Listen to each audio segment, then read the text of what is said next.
I problemi maggiori sono la mancanza di assistenza, perché sono pochissime ore sempre e quando se te la danno, gestita chiaramente dalle cooperative, dalle persone che ti mandano le cooperative, quindi in realtà comunque le famiglie il diritto di scelta di avere un assistente domiciliare col diritto di scelta non ce l'hanno, perché si devono sempre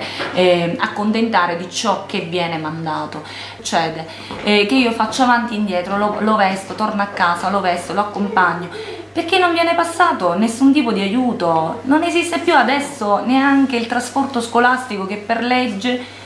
è un nostro diritto, un diritto di mio figlio soprattutto, che gli viene tolto, così come tante altre cose, come il bonus sociosanitario che ancora la regione ha stanziato e ha i fondi per destinarli alle famiglie, agli anziani,